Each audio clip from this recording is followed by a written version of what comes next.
Well, it's time for an orchard walk here at Sandhill Orchards. Oh, we had a rain all day yesterday and the air smells great. Leaves are blooming. The apple trees are blooming.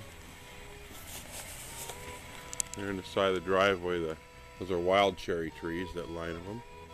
And they usually bloom earlier than the apple trees. This year, coming at the same time. Looks like my Honeycrisp, little Honeycrisp here. No blooms this year. Next year I'm expecting them. Here's the Shizuka tree. We had king blooms before the rain, and looks like everything's going to be open today.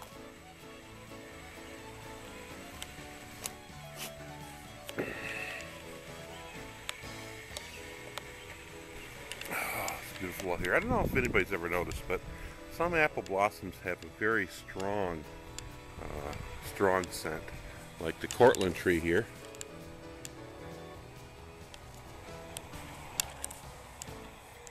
Oh, very strong, very perfumey smell.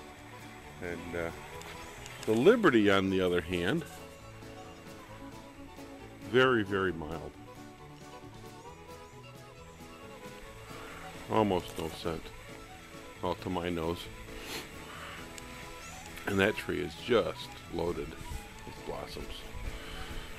Over here is the Fuji. The blossoms are a little bit behind from everything else. Here's the Sonata graft I put in. Looks like the buds may be opening a little bit. Still too early to tell. This, thanks to Alan Yelvington, looks like I had fire blight here.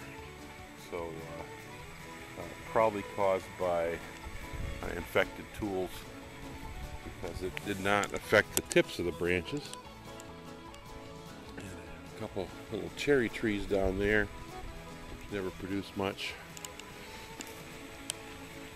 So this is the Cortland on a B9. It's about 6 feet tall at the most.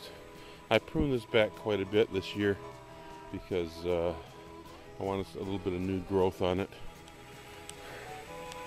Here is the McCowan, and boy, 2 years ago I took off 80% of the spurs, and it's just loaded again. It way overproduces, and when it does that, you get very small apples. So for the McCowan tree, I'm going to have to thin it quite a bit this year. But I have most of the spurs taken off. Notice bottom of the limb, spurs are removed, and top of the limb, most spurs are removed, and I have spurs mostly on the sides. And still the tree is loaded. John of Gold down here does not have many blossoms this year, oddly enough. I'm not sure why. Not the best location, though. It does get a lot of sun. I mean, it doesn't get a lot of sun. There's my wild cherry trees. You know, the first time when I first moved in here, I wanted to cut all those cherry trees down. And then they blossomed one year. And it's like, wow, that's pretty.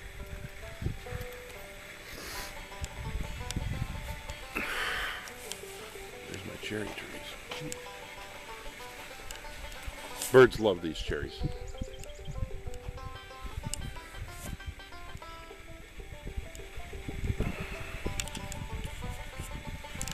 Raining all day yesterday, it was very different. I said, I wanted to go out there and take pictures of the blossoms and look at them, but just too dreary. Still overcasty today. Look at this. My first zestar blossoms. I got that. Woo-hoo. And my peach trees or nectarines, something like that. I don't have any luck with these things. It's just too cold. But we'll see. I'm thinking of of planting apple trees out here along the road, and leave the peaches. I mean, who knows? They may produce something some year, but as the apple trees get bigger and start crowding them, take out those peaches. Okay, here's my rabbit damaged Shizuka tree. A lot more blossoms this year than last time it blossomed 2 years ago. A lot more. And I'm definitely going to have to stake this tree up this year. A center stake probably, and then Mayflower, maypole. I think they call it maypole. Pull all the branches up, tie them up to the main center stake. So, which is sort of the idea behind this little iron stake here. I need a bigger one though.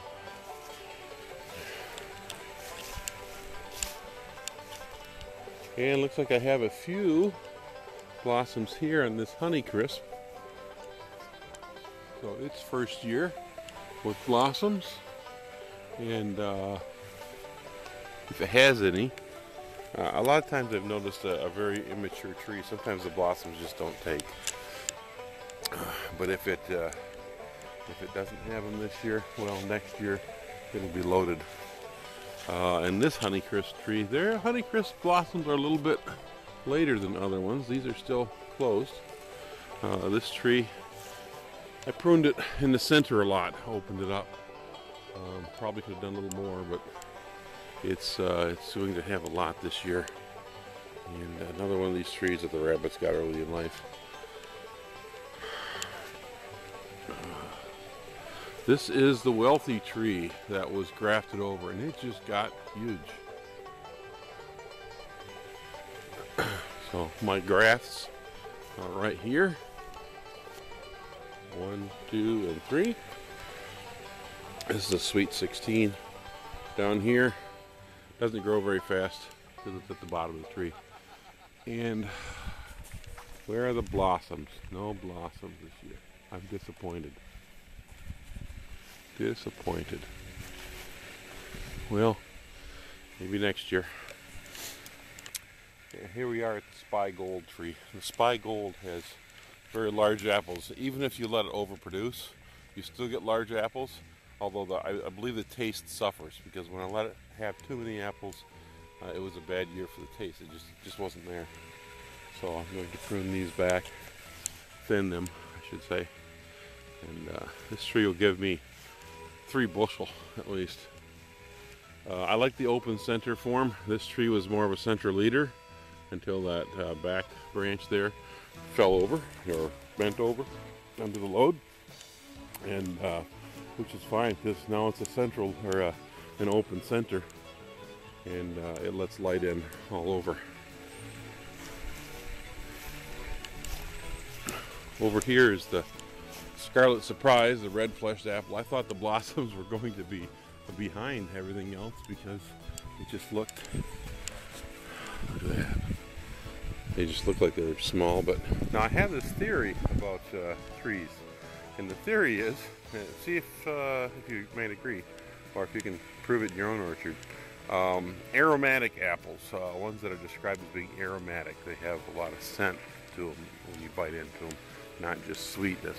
But aromatic apples, I'm wondering if not blossoms are aromatic on the aromatic apple tree. So that's my question. And the Scarlet Surprise, well, now I'm just getting over a cold, so I can't smell as good as I used to. I don't smell good. But I'm thinking that since I can smell almost nothing off the Scarlet Surprise, that it's a very non-aromatic apple, and it is. It's bland. It's got some sweetness. If you let it go, hoping it gets really sweet, and you let it go too far, it just gets bland. So it's not a real sweet apple to begin with. Okay, the golden russet is here, and I took the top out of this tree, about 15 foot of top. I put up a video of pruning it, and my brother and I pruning it. So we've opened this tree up. It's now got basically 2 whorls, one about here, about 4 or 5 feet high, and then one up here. And we're going to keep it short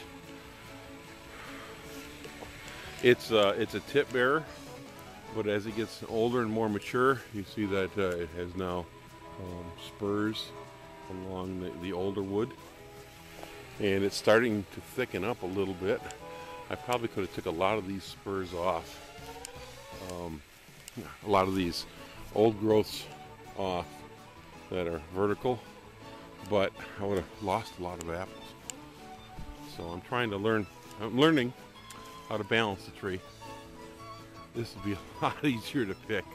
Last year I had apples up 20 feet high at least, and the whole tree was bending over almost to the ground, and I had to prop it up. A little Honeycrisp on a G30. A little late in blooming, looks like. And here's my Jonathan. A lot of blossoms up top this year. I cut the side branches a lot shorter this year. The branches were so long that the whole thing would just bend down. So I cut them back 6-8 feet, and I'm trying to make them a little more stiff. You can zoom in on that. Lots of blossoms up there. That's kind of tall, kind of hard to pick them up there. I'm hoping I'll get enough in the top of the tree this year that'll bend the top over, and it won't be a central leader anymore. It'll be more of an open centered tree. So here's the lower, what's called the lower orchard, and my graft over here. I think that's Dayton or John of Gold. I have a couple blossoms in there, not many. Next year it'll be going good. Okay, time to go look at the North Orchard.